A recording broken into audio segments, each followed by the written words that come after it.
What is up, everyone? It is your friend Maximilian Webster. I wanted to start this podcast for a couple of different reasons. One, there's some days where I wake up and I just do not want to put my face in front of a camera. Two, I know that there's some of you who like to get your content in different ways. Some like to read, some people like to watch, some people like to listen. So this could possibly be the start of something new for some of those of you who like to listen to podcasts or like to listen while you're driving or cleaning around the house. So I'll try to make my voice sound as pleasing as possible. Right now you might hear some birds in the background. They are super close because I am outside. So today I wanted to talk about something that has been on my heart for a while, and I had the opportunity to talk about it last night with a friend, and I had it come up for myself a couple days ago. So I just wanted to touch deep down in my heart and see what really is going on and what we can do about our cultural appropriation and our spiritual practices. So I just want to talk about two examples, and if I think about any more as I go along, I'll definitely bring them up. But for now, I want to talk about, so let's start with sage and Native American traditions, because I think that one comes up a lot just around the internet or around different communities, and I think it's important to acknowledge and talk about.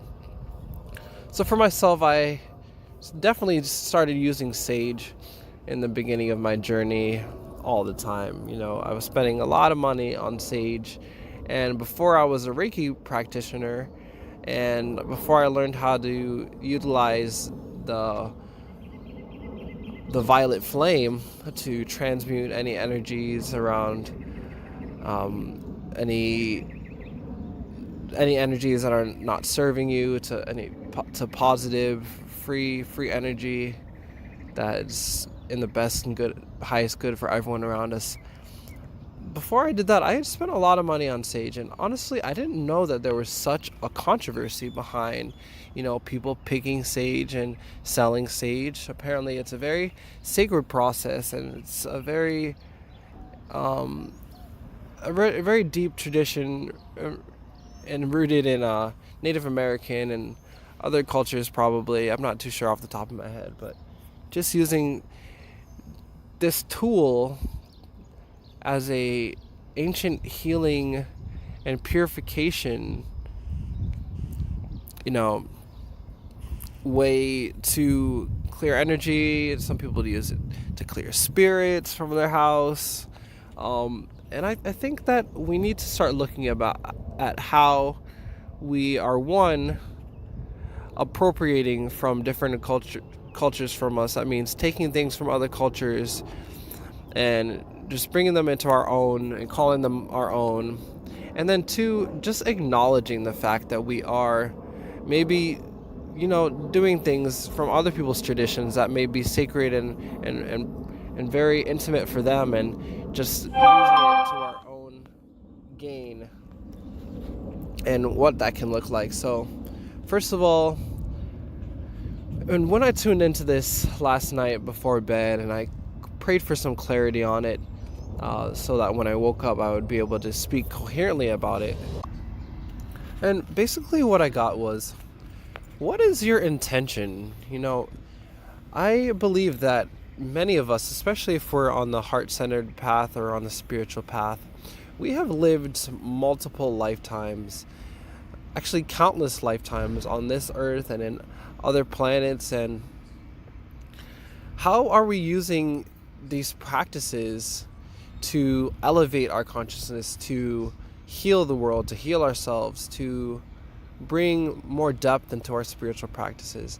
And for the most part, people are coming from a good place. We have good intentions.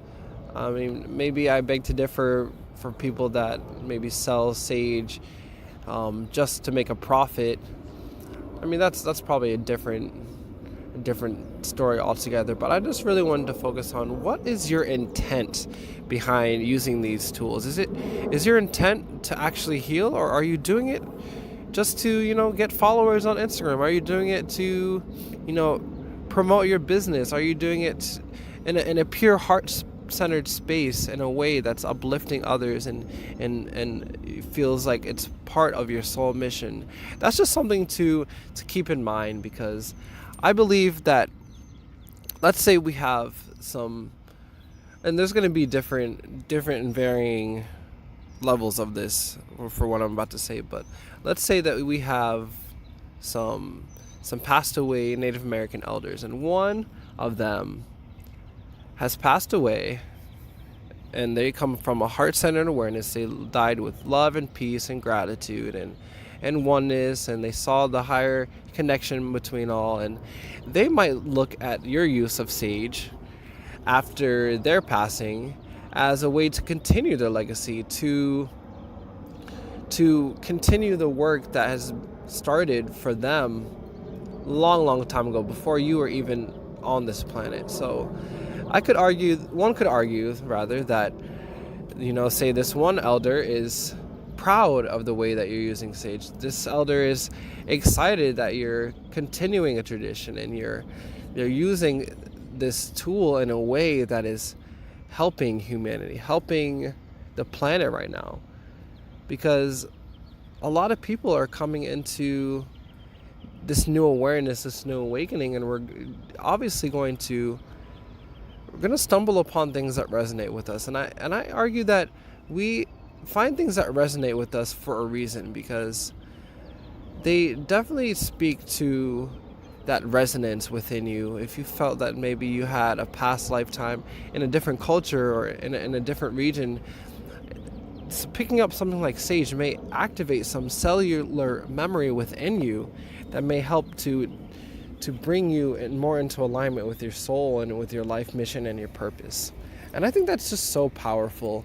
And I think that it's something that we should continue to incorporate. But the second thing that I wanted to point out, or just bring attention to, is how are we honoring that legacy? How are we showing homage and respect to the traditions, to the cultures, to the medicine men and women of the past that were maybe ostracized or killed or even persecuted just for practicing their basic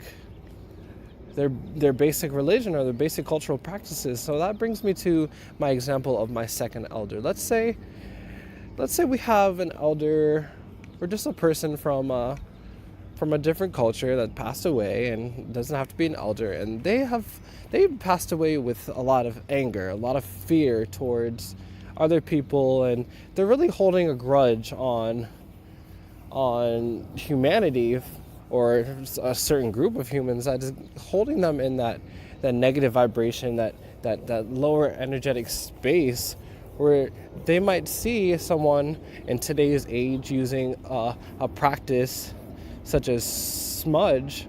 And for this example, I'll bring up the idea of chanting for Hawaiians. Let's say, so for me, I lived in Hawaii for a while, and I learned how to chant. I learned how chanting was used in the past for Native Hawaiians, and I have nothing but the utmost respect for it. And it's something that I do still incorporate in my daily life, because I had the unique pleasure and blessing by a Native Hawaiian woman when I was living in Hawaii, who taught me, and the way we met was just beautiful experience. You can hear more about it on my Animals and Spirit Guides video on YouTube.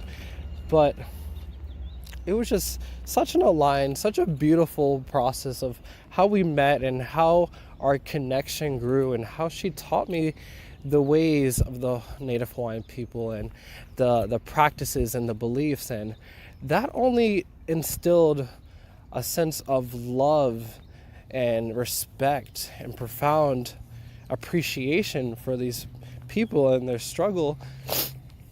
these people are still dealing with trying to get their native homes back, getting their islands back. A lot of people don't feel that the U.S. should be a part of Hawaii, but that in itself is a completely and totally different subject. But there are going to be people that are going to see people like myself who chant in Hawaiian and say, hey, you're not supposed to do that. You're not allowed to do that. You're not a native Hawaiian, so who are you to use chanting? Like, find out something for your own. And the reason why I still chant, the reason why I love the elevated state of consciousness that comes along with it, is because it's something that hit home for me. When I first landed in Hawaii and throughout my soul journey, I feel that there's a distinct possibility that my soul has lived in or around those Polynesian islands at some point. My first past life regression, I had a very vivid image of living in a tropical island and just seeing,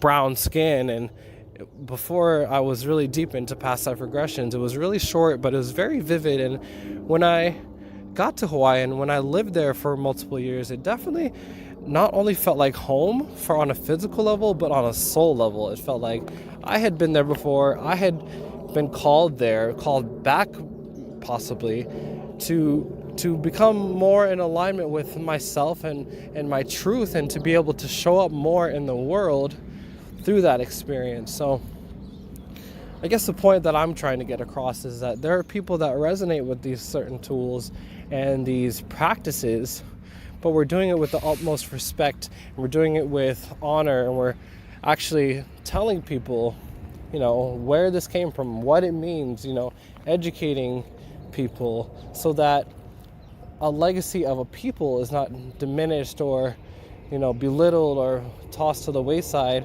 Because there are a lot of things that I've seen, from Native Hawaiian culture that kind of makes me turn my head sideways, like just the practice of ho'oponopono, or just doing the e ho'omai chant at retreats for people. I saw that on a video the other day, and I mean, of course I didn't get the whole context, but it definitely brought up those feelings within me of like, are we paying respect to these cultures? Are we showing them the dignity that they deserve, and continuing their legacy in a place of integrity and a place of honor?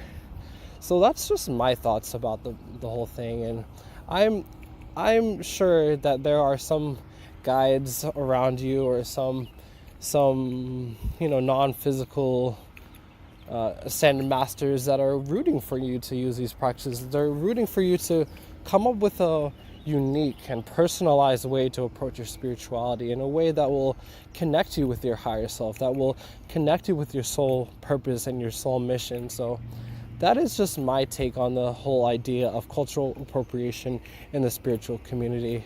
I would love to hear your thoughts about it. Please tell me if you'd like this podcast type of, delivery. I'll definitely consider doing more videos if you guys like it, or more audios. I might turn this into a video, but it's just based on the audio. But we'll see how it goes. Thank you so much for joining me. I am so excited to be a part of this expanded consciousness journey with you. Let's create a world where we don't need to heal from trauma anymore. Let's create a world where we're creating from a heart-centered awareness, and that we leave a legacy that impacts and uplifts the future generations, so that they can live in a world with more peace, more abundance, and more respect for the land that we live on. All right, y'all. Thank you so much for joining me today. I love you. Peace.